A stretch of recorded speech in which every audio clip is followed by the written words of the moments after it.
Shri Venkateswara gold తాకట్టులో ఉన్న మీ బంగారాన్ని విడిపించి కొనబడును.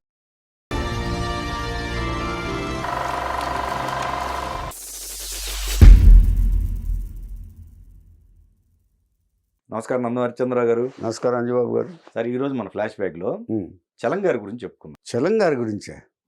చలం గారి గురించి చెప్పాను కదా సార్. ఆయన భార్య శారద గారి గురించి కూడా చెప్పాను నేను.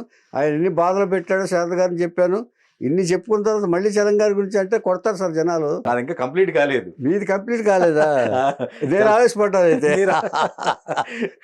సారీ. చలం గారు అంటే చలం గారు ముందు కేవీ ఒకటి యాడ్ చేస్తాను. అబ్బో అయితే ఆయన పెర్ఫెక్ట్ కమెడియన్. అది ఈయనకు స్పెషాలిటీ ఉంది, చెప్తాను నేను.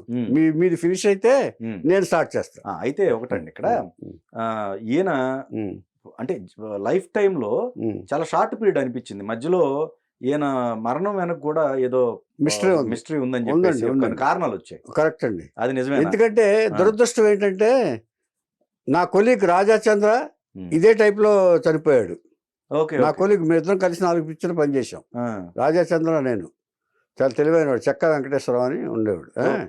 తర్వాత కేవి చలం గారు కూడా దాసర్ గారికి అత్యంత ఆత్మీయుడు. ఆయన ఎప్పుడు స్ట్రెస్లో ఉన్నప్పుడల్లా ఎంటర్టైన్ చేసే వాడు చలం గారు. ఆయన అవుట్డోర్ వేషం ఉన్నా లేకపోయినా కావాలని క్రియేట్ చేసి కాశ్మీర్ వెళ్తే కాశ్మీర్, ఊటీ వెళ్తే ఊటీ, అవుట్డోర్ కూడా తీసుకెళ్లేవారు చలం గారిని. అలాంటి దాసర్ గారి అభిమాన పాత్రుడు కేవి చలం గారు అర్ధాంతరంగా 33వ ఏట చనిపోయాడు ఆయన. అయితే అదేంటండి, హత్య ఆత్మహత్య? అది పోలీసులు తేల్చలేకపోయారు, వదిలేశారు మొత్తం కేసుని. రాజాచంద్రని అలాగే వదిలేశారు. రాజాచంద్ర వదిలేయడానికి వేరే కారణాలు ఉన్నాయి. ఈయనది అలాగే వదిలేశారు, ఎందుకంటే ఎవరు పట్టించుకోవాలి. ఓకే, అంటే అంత ఇది కాదు. అప్పుడు గురువు గారు పట్టించుకోవడానికి అప్పుడు టైం లేదు. గురువు గారు పట్టించుకుంటే సాల్వ్ అయ్యేది. కానీ అప్పుడు విపరీతమైన సినిమాలు చేస్తున్నారు, ప్రొడ్యూసర్ని ఇబ్బంది పెట్టే పరిస్థితి. అప్పుడు దీన్ని పట్టుకున్నారు అనుకోండి, ఆయన చాలా అవుద్దని చెప్పేసి ఆయన అప్పుడు అలా వదిలేశారు, పోలీసుల మీద వదిలేశారు. అది దాన్ని నేను అది ఎందుకు అలా అయింది ఏమిటనేది నేను డీటెయిల్గా కథాక్రమంలో చెప్తా. ఏం చేద్దంటే ముందు నుంచి డెత్ గురించి మనం మాట్లాడకూడదు. ఆయన వాట్ ఈజ్ కేవి చలం గారు, ఆయన స్పెషాలిటీ ఏమిటని చెప్పుకుని, ఆయన కామెడీలో స్పెషాలిటీ ఏమిటని చెప్పుకుందాం. ఇప్పుడు మన తెలుగులో ఉన్నంత మంది కమెడియన్స్ ఎవరు లేరని మనకి సర్వవిదితం, అందరికీ తెలుసు. ఎక్కడా లేరండి. దాదాపుగా 30-40 మంది కమెడియన్స్ మన తెలుగులోనే ఉన్నారు. వేరే ఏ లాంగ్వేజ్లోనూ లేరు. వేళ మీద లెక్క పెట్టచ్చు. ఏమండి, అలాంటి కమెడియన్స్లో కేవి చలం గారు ఒకడు. ఈయన స్పెషాలిటీ ఏంటంటే మన తెలంగాణ భాషకి 2 ఉన్నారు మనకి పేటెంట్. ఒకటి కోట శ్రీనివాసరావు గారు, 2 తనికేళ్ల బొర్ణ గారు. ఈయన కూడా స్పెషాలిటీ ఉంది తమిళ తెలుగు యాసకి పేటెంట్, బ్రోకెన్ ఇంగ్లీష్కి పేటెంట్ ఈయన. పేటెంట్ ఈయన తప్ప ఇంకెవరు అంత బాగా పండించలేదు. దీనికోసం మా గురువు గారు శివరంజన్ సినిమాలో పాట కూడా రాయించారు ఆయన చేతే లాంగ్వేజ్లో. అలాంటి కేవి చలం గారు. కేవి చలం గారి గురించి చెప్పుకోవాలంటే ముందు ప్రేమ్నగర్ చెప్పుకోవాలి, తేనె మనసులు చెప్పుకోవాలి. First broken English. I come, you go, you search 20,000, come my daughter marriage, why late, ఇదిగో చెక్కు, గో కిక్కు, ఇలా మాట్లాడేవాడు ఆయన. అండి, పశ్చిమ గోదావరి జిల్లా చివటం గ్రామంలో 1949లో జన్మించాడు ఈయన. వీరిది కళ్ళు వ్యాపారం. మిగతా డీటెయిల్స్ వద్దు మనకి. వాళ్ళ తండ్రి గారిది కళ్ళు వ్యాపారం. ఈయన ఉండ్రాజవరంలో ప్రాథమిక విద్యాభ్యాసం, తణుకులో కాలేజీ, ఇదంతా ఎడ్యుకేషన్ బాగానే చదువుకున్నారు ఆయన. ఏం చేతంటే అప్పట్లో కొంచెం చదువు కూడా బాగా చేశారు. తర్వాత ఈయన మాట్లాడితే కామెడీ వచ్చేదంట. అది ఎవరితో మాట్లాడినా, ఇప్పుడు మీతో మాట్లాడారనుకోండి, మామూలుగా ఏదో ఒక పంచి వేసేవాడు. సో దానికి జనాలందరూ నవ్వేవాళ్ళు. దాంతో నాటకాల్లో కూడా వేశాడు ఆయన. స్కూల్లో చదువుతున్నప్పుడు నాటకాలు వేయటం, మంచి కమెడియన్ పేరు తెచ్చుకోవటం. అప్పుడు ఫ్రెండ్స్ అందరూ కూడా నువ్వు ఇక్కడ ఉండాల్సినవాడు కాదు, నువ్వు అందరిలాగా వెళ్ళిపోయి నువ్వు సినిమాల్లో ట్రై చేస్తే మంచి కమెడియన్ అవుతావు, అని చేత నువ్వు ఇక్కడ ఉండి వేస్ట్ చేసుకోబోకు, ఏమొస్తుంది, ఉద్యోగం చేస్తే ఏమొస్తుంది, వ్యాపారం చేస్తే ఏమొస్తుంది, మీ వృత్తి చేసుకోవస్తుంది, అని చేత నువ్వు డిఫరెంట్ మ్యాన్ లాగా కనిపిస్తున్నావు మాకని అందరూ ప్రోత్సాహపరిచారు. టీచర్సు, స్టూడెంట్స్, ఫ్రెండ్స్ అందరూ కలిసి ప్రోత్సాహపరిచారు. ఓకే. ప్రోత్సాహపరిస్తే సరే ఈయనకి కూడా కొంచెం ఇంట్రెస్ట్ కలిగింది. ఇంట్రెస్ట్ కలిగిన తర్వాత ఎక్కాడు మెడ్రాస్ మెయిల్. ఎక్కడ మామూలుగా ఇది ఎవరికైనా ఆశ ఉంటుంది కదండి, ఎవరు సాధిద్దామని. కాకపోతే ఈ కమెడియన్స్ ఎప్పుడు కూడా పాజిటివ్ థింకింగ్లో ఉంటారండి. ఎప్పుడైనా సరే కమెడియన్స్ గురించి ఆలోచిస్తే ఎప్పుడు కూడా ఒకవేళ ఎవరన్నా జోక్ చేసినా కూడా వాళ్ళ మీద వాళ్ళు ఏం పట్టించుకోరు. వాళ్ళలో ఉన్న గొప్ప విషయం అది ఒకటి. ముందు అది నేర్చుకున్న తర్వాత కమెడియన్స్ అవుతారు. అదే ఏటా నువ్వు అని అన్నారనుకోండి అని నవ్వేసి ఊరుకుంటారు. అలాంటి వాళ్ళ కమెడియన్ మన కేవి చలం గారు కూడా ఒకడు. ఎవరు ఎన్ని జోకులు వేసినా కూడా ఆయన చాలా నవ్వుతూ తీసుకునేవాడు, రియాక్ట్ అయ్యేవాడు కాదు. అదే అండి.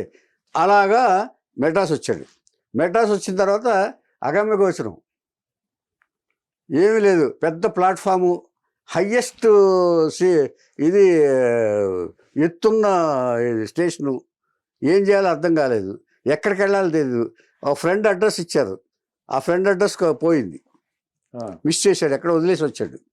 ఇంటి దగ్గర వచ్చేటప్పుడు చూశాడు, అక్కడ రాత్రంతా స్టేషన్లో పడుకున్నాడు. సమస్ఫూర్తి చూడండి, ఈయన ఆలోచన అంటే వీళ్ళ బ్రెయిన్ ఎలా పనిచేస్తుందంటేనండి. అప్పుడు ఆలోచించాడు, అవును నేను నాటకాల్లో వేశాను, చాలామందితో పరిచయం ఉంది, వాళ్ళు ఎవరో ఒకరు మెడ్రాస్లో ఉంటారు కదా. అంచేత ఆయన ప్రజానాట్య మండలిలో కూడా నాటకాల్లో కొన్ని వేశాడు. ఆయన ప్రజానాట్య మండలి అంటే చాలా, ప్రజానాట్య మండలిలో వేషం వేయని వాళ్ళు చాలా అరుదు లెక్క ప్రకారం. అంటే చిన్నవాళ్ళ దగ్గర నుంచి అనామకుల దగ్గర నుంచి అందరూ కూడా, పెద్దవాళ్ళ దగ్గర నుంచి అందరూ నా ప్రజానాట్య మండలి అనేది ఒక ప్లాట్ఫామ్ ఆర్టిస్టులందరికీ, కమెడియనే కాదు ఆర్టిస్టులందరికీ. ఇక ఏదో ఒక ఆఫీస్ ఉంటుంది కదా, ప్రజానాట్య మండలి ఆఫీసు మెడ్రాస్లో ఖచ్చితంగా ఉండే ఉంటుంది. వాళ్ళు గరికపాటి రాజారావు గారు కదా. అంచేత అక్కడికి వెళ్తే ఎవరో ఒకరు తెలిసిన వాళ్ళు ఉంటారు, అప్పుడు నన్ను ఆదరిస్తారు అనే ఆలోచన వచ్చింది. ఇప్పుడు ఎక్కడికి వెళ్ళడానికి దారి లేదు, మళ్ళీ స్ట్రగుల్ అవ్వటం ఇష్టం లేదు అని అక్కడికి వెళ్తే ఎవరో ఒకరు నాటకాల్లో వేసిన వాళ్ళు, నేను వేషం వేసినప్పుడు కానీ లేకపోతే వాళ్ళ నాటకాలకి ఇలా చెప్పుకోవచ్చు, వాళ్ళతోటి అర్థం చేసుకుంటారు అనే ఉద్దేశంతో ప్రజానాట్య మండలి ఆఫీస్ ఎక్కడని ఎంక్వైరీ చేశాడు. ఎవరొకరు తెలుగు వాళ్ళు ఉంటారు కదా, అట్లా ఉంటారు. చేస్తే అడ్రస్ తెలిసింది. అడ్రస్ తిన్నగా అక్కడికి వెళ్ళిపోయాడు. ఇప్పుడు ఈయనకి టర్నింగ్ పాయింట్ అయ్యేది ఈ అడ్రస్ వెతుక్కోవటంలోనే టర్నింగ్ పాయింట్ అయింది ఈయన కెరీర్కి. ఎలాగంటే ఈయనకి తెలుగు వచ్చు, తమిళ్ రాదు. ఎవరో ఒకళ్ళని ఈ వచ్చిరని తెలుగులో మాట్లాడేవాడు, తమిళ్ వచ్చిరని దీంట్లో వాళ్ళు చెప్పేది కొంచెం క్యాచ్ చేసేవాడు. అక్కడికి వెళ్ళిన తర్వాత ఈ లాంగ్వేజ్ బాగా అర్థమైపోయింది. నేను అక్కడికి పోను ఇలాగా భాష మాట్లాడుకుంటూ ఆఫీస్ చేరుకున్నాడు. ఆఫీస్ చేరుకుంటే అక్కడ నిజంగానే ఒక ఇద్దరు ఉన్నారు. అక్కడ వాళ్ళందరినీ ఎంటర్టైన్ చేసి, నేను ఇలాగ వచ్చేసాను, నాకు మీరు తప్ప నాటక రంగం నా మాతృ సంస్థ, అంచేత మీరు నాకు అవకాశం ఇస్తే నేను ఇక్కడే పడుండి ఏదో పని చేసుకుంటాను, మీ అందరికీ ఏదో పని చేసి పెడతాను, నాకు ఒక స్థానం కల్పించండి అని చెప్పి బతిమాలుకున్నాడు. ఇంచేతంటే ఎప్పుడు కూడా వినయం విజేత ఎప్పుడు కూడా పనిచేస్తాయి, అందరినీ కూడా ఇచ్చేస్తాయి. పడుండి మాతో పాటు ఉండు, ఏముందానికి మాతో పాటు ఉన్నదేదో తిను అని చెప్పేసి వాళ్ళు ఉన్నారు. అక్కడ ఎంటర్టైన్ చేయటం ఆర్టిస్టులందరినీ, ఏదో కామెడీ పంచెస్ చెప్పి ఎంటర్టైన్ చేయటం ఈ పని. ఆ తర్వాత వచ్చిన బాయ్స్ గీస్ ఉంటారు కదా, వాళ్ళతో తమిళ్లో మాట్లాడుతూ తమిళ్లో మాట్లాడుతూ లాంగ్వేజ్ డెవలప్ చేసుకున్నాడు. తమిళ యాసతో మాట్లాడటం డెవలప్ చేసుకున్నాడు. డెవలప్ చేసుకున్న తర్వాత అక్కడి నుంచి అప్పుడు ఈ పాకి పి పుల్లయ్య గారు తీసే సినిమాలో ఒక ఇన్స్పెక్టర్ క్యారెక్టర్ వేసాడు ఆయన. ఫస్ట్ పి పుల్లయ్య గారు ప్రేమించి చూడు, అది కూడా 1960s వచ్చింది అనుకుంటా. అది 1960s ప్రేమించి చూడు అనే సినిమాలో వేషం వేశాడు. ఇది తెలిసిన తర్వాత ఆదిత్య సుబ్బారావు గారు పిలిపించారు. తేనె మనసులో ఉంది కదా, తేనె మనసులో కృష్ణ గారు వాళ్ళందరితో చేశారు కదా, కేవీ చలం గారు కూడా వాళ్ళని ఇంట్రడ్యూస్ చేశారు. అక్కడ బ్యాంక్ మేనేజరు వాళ్ళ అమ్మాయి పెళ్ళైతే మేనేజర్కి చెక్ ఇచ్చి పంపించి డబ్బు తీసుకురామంటాడు. ఆ డబ్బేమో కొట్టేస్తారు మధ్యలో దీంట్లో ఎవరో ఒక ఫాదర్ క్యారెక్టర్. అది తేనె మనసులో గుర్తుంటే అందరికి గుర్తుంటే ఏం చేస్తాడంటే, go search my 20,000 my daughter marriage, come quick అని అందరినీ అడావిడి చేసేస్తాడు అనమాట. వేర్ మై మనీ అంటాడు. 20,000 మై డాటర్ మ్యారేజ్, కమిన్ అంటూ వస్తూ ఉంటాడు. ఇలాగా బ్రోకెన్ ఇంగ్లీష్ మాట్లాడి ఎంటర్టైన్మెంట్ చేస్తాడు. అక్కడి నుంచి ఆయన కేవి చలం గారు ఒక ఇదైపోయింది ఏమండి. అయిపోయిన తర్వాత అక్కడి నుంచి కృష్ణ గారు బాగా ఎంకరేజ్ చేశారు. మరుపురాని కదా, ఉపాయంలో అపాయం, ఇలాగ సినిమాల్లో చేసుకుంటూ బాగా ఇది చేస్తాం. ఎన్టీఆర్ తోటి చిక్కటి దొరకడంలో ఇలా వరుస సినిమాలు చేస్తా వస్తున్నారు ఆయన.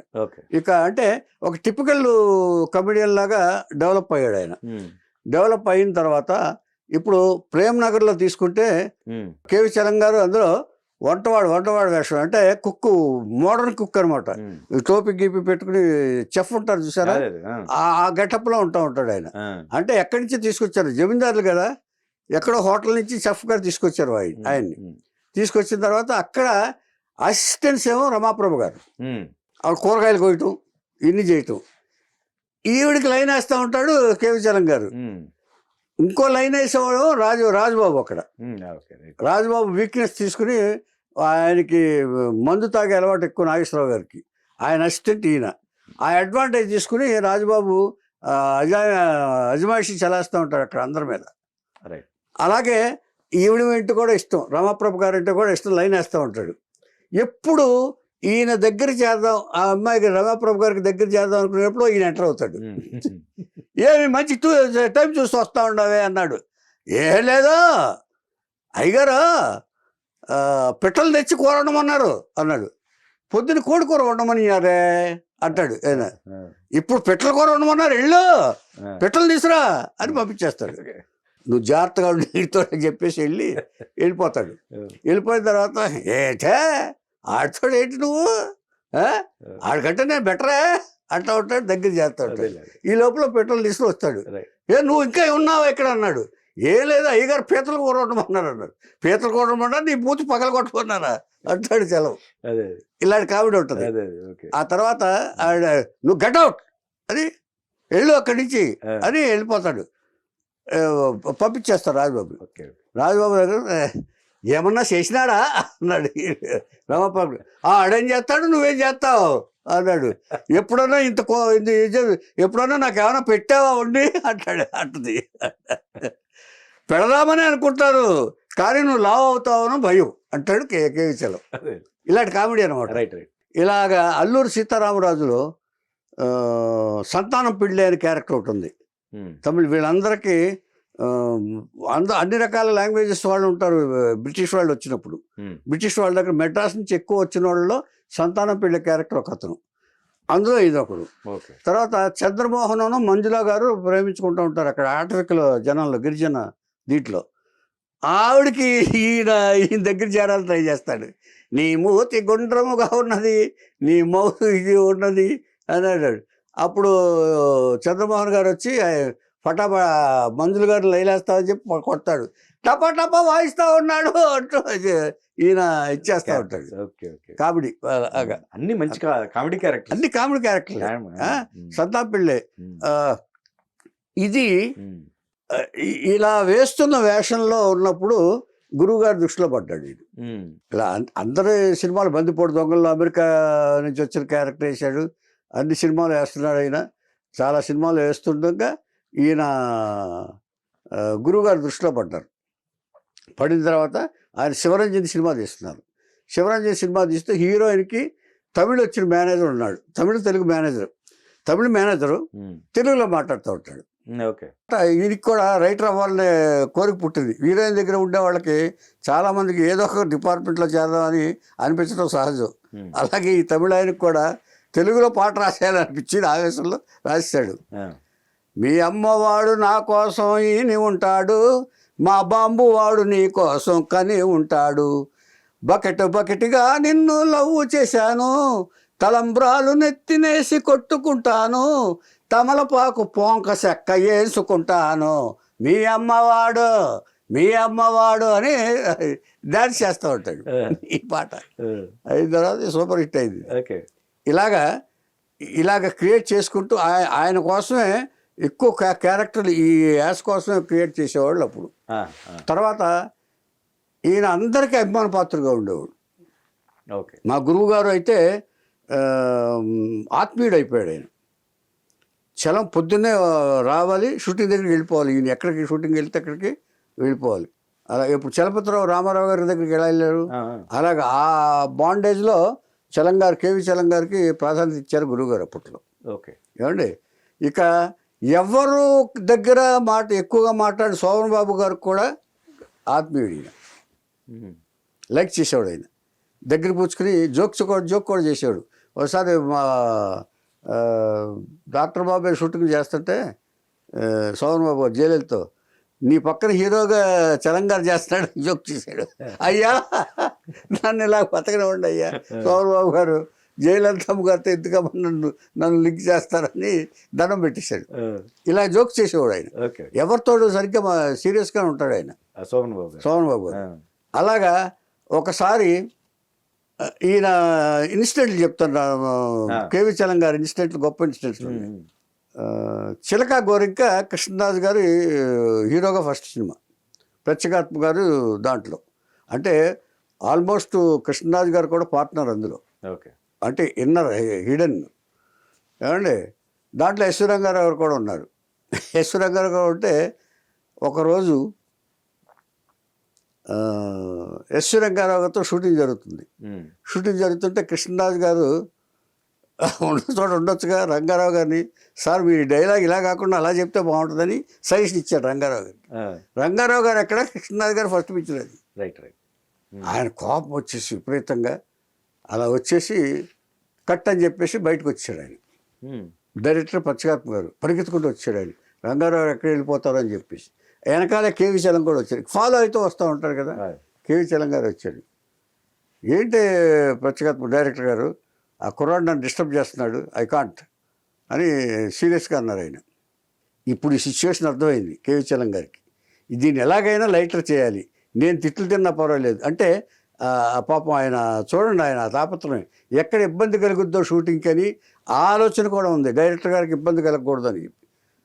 సార్ రంగారావు గారు, మీ గురించి మీరు ఇలా చెప్తున్నారు కానీ మీకు సలహా ఇచ్చినా పర్లేదు సార్, అతను నాకు కూడా సలహా ఇచ్చాడు అంటే రంగారావు గారి కంటే గొప్ప ఆర్టిస్ట్ తెలంగాణ. అలా రంగారావు గారు ఒక్కసారిగా అందరూ నవ్వేశారు. అమ్మాయ అనుకున్నారు పచ్చగాత్మ గారు, బలేవాడు పోయా నువ్వు అదే టప్ మాట కానీ పద డైరెక్టర్ గారు వెళ్దాం అంటే లైటర్ ఏం చేశారు అనమాట ఆయన. అర్థమైందా, మీకు ఇచ్చినా పర్లేదు సార్ సలహా, నాకు కూడా ఇచ్చాడు అంటే ఆయన కంటే గొప్పడు అంటాడు. అది ఏదో రామారావు గారు లాగా ఇలాగ ఒకటి. అంటే ఇక్కడ సలహా మీలాంటి వాళ్ళకి ఇవ్వాలి కానీ నాలాంటి వాళ్ళకి ఇచ్చారని అంటే దాని అర్థం అది మీకు ఇచ్చినా పర్లేదు సార్, అసలు దాని మీనింగ్ ఎలా వెళ్తుంది. అలాగా అందరూ లైటర్ చేసాడు ఆయన. అందరూ నవ్వేశారు, నవ్వేసి హ్యాపీగా జరిగిపోయింది. మనం మీరు బిగినింగ్ ఒక మాట అన్నారు, సమయస్ఫూర్తి. సమయస్ఫూర్తి కరెక్ట్. ఇప్పుడు ఏది స్టేషన్ పైగా ఎడ్యుకేటెడ్ సమయస్ఫూర్తి కూడా ఉంది సార్ బాగా. తర్వాత ఎవరిని హర్ట్ చేసేవాడు కదా సార్. ఓకే. ఒకవేళ నేను కూడా ఏదైనా జోక్ చేస్తే కూడా అనేవాడు అంతే. మా ఇంట్లో మా కాంపౌండ్లో ఉండేవాడు కదా, ఎప్పుడు జోక్ చేస్తూ ఉన్నాం కదా అని అలాగ రైటర్గా ఉండేవాడు సార్. అంటే అంత వినయస్తుడు ఆయన. ఏమండి, అంటే ఎంత ఇదిగా బ్రతకాలి, ఎంత మర్యాదగా బతకాలి, ఎంత పెద్దలకు అనుగుణంగా బతకాలి అనే దాంట్లో నేర్చుకున్న వాడిలో ఆయన ఒకరు. రైట్.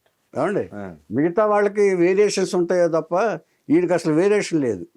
అందరికీ అలాగ అనుకోగానే ఉండాలని మనస్తత్వంతో ఉన్నాడు. అంటే నేను అబ్జర్వ్ చేశాను కాబట్టి. ఇప్పుడు కూడా ఒకళ్ళ మీద నిందన వేయటం కానీ ఒక ఇది కానీ నేను చూడలే ఆయన్ని. అలాంటి వాడికి ఏం జరుగుతుందో చెప్తాను. ఇంకొకసారి మల్లెపూడి షూటింగ్ జరుగుతుంది. మల్లెపూడి షూటింగ్ జరుగుతుండగా చటర్జీ గారి ఫాదర్ పోయారు. అంత్యక్రియలు ఏం చేశారు, శ్మశానాన్ని తీసుకెళ్లారు. క్రిమేషన్ అంతా అయిపోయిన తర్వాత అందరిని తీసుకొచ్చి భోజనాలు పెట్టాలి. చిన్నదనం ఏదో ఉంటుంది, భోజనాలు పెడతారు కదా అంతా స్నానాలు చేసిన తర్వాత. ఆ భోజనాలు లేట్ అయిపోతుంది అనుకొని ఎందుకు లేట్ అవుతుందంటే కాకులు రాలా ఆ దినం భోజనం ఓకే. కాకులు వచ్చి భోజనం చేయట్లా. కావు కావు కావు అంటున్నారు కానీ ఎవరు రావట్లా. దాదాపుగా చటర్జీ గారి సినిమా కదా, సోమన్ బాబు గారు అందరూ వచ్చారు అక్కడ స్పాట్లో ఉన్నారు. ఓకే. పిలవంటారు అని చెప్పి కుర్రాళ్ళు పంపించారు. కావు కావు కావు అంటున్నారు. ఈయనకు కేవీ చలం గారు అక్కడ కావు కావు కావు కమ్ కమ్ కమ్ అంటూ ఈయన అంటున్నాడు. ఆయన అంటుండగా సోమన్ బాబు గారికి పాప ఇబ్బంది కలుగుద్దేమో అని ఈయన బాధ. ఆకలిస్తే మళ్ళీ చిరాకు పడతాడు హీరో గారు అని. శ్మశానంలో కూడా హీరోయే కదా ఆయన.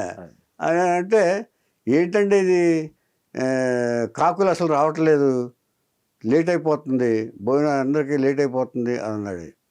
అప్పుడు చలంగా ఏమండే ఏ సార్ ఈ కాకులు ఏమన్నా మాడానో కేవీ చలమా రమ్మనంగానే పరిగెత్తుకుంటూ వచ్చేయడానికి? అవి కాకులు సార్, హీరో కంటే ఎక్కువ సార్ అన్నాడు. ఒకసారి సోమబాబు గారు ఇలా చూశాడు. ఎక్కడ చూశాడు? ఒక్కసారి గబుక్కు నవ్వేసి ఒక్కసారి కొట్టాడు. తర్వాత ఇంకొకసారి సర్కస్ రావుండ్ షూటింగ్లో ఎన్టీఆర్ గారు ఈయన జోకుల్లో ఈయన్నే తక్కువ అంచనా వేసుకుంటూ జోకులు వేసుకోవటం. ఇది మెయిన్. ఆయన క్యారెక్టర్ ఏంటో తెలుసండి, తను తక్కువ అంచనా వేసుకుంటాడు. ఎప్పుడు వేసుకోవద్దని నేను కూడా అనేవాడు. నేను కూడా ఆయనతో చెప్పాను, ఎందుకంటే మీరు అలాగా అండర్ చేసుకుంటారు, మీరు అండర్ చేసుకొని ఎప్పుడు అండర్ చేసుకుంటారు ఎప్పుడు. ఆయన ఇదైతే ఒకసారి సర్కస్ రావుండ్లో ఎన్టీఆర్ గారితో ఏమయ్యా పులితో మాట్లాడే అన్నాడు. పులితో మాట్లాడితే పులి సాహో పులికి ఇచ్చినప్పుడు ఏదో చెప్పేశాడు ఆయన తమిళ యాసలో. ఎవరు మాట్లాడడం? ఎన్టీఆర్ గారు. ఈ నృత్య ఎంటర్టైన్మెంటే కదా. అంటే నీకు ఈ భాష జంతు భాష ఎలా వచ్చాయన్నాడు. జంతువులకు వేరే భాష నేర్పాలా సార్ అన్నాడు. అంటే ఆయన జంతువుల్లో ఒక లెక్క. ఇంకొకసారి గురువు గారు ఏమయ్యా కెమెరా సెన్స్ లేవయ్యా మీకు చలం, కెమెరాకి చూసి చెప్పాలి కదా నువ్వు డైలాగు, అటేటో చెప్తావేంటి అన్నాడు ఆయన. సార్ నాకు కామన్ సెన్సే లేదు, కెమెరా సెన్స్ ఎక్కడ ఉంటుంది సార్?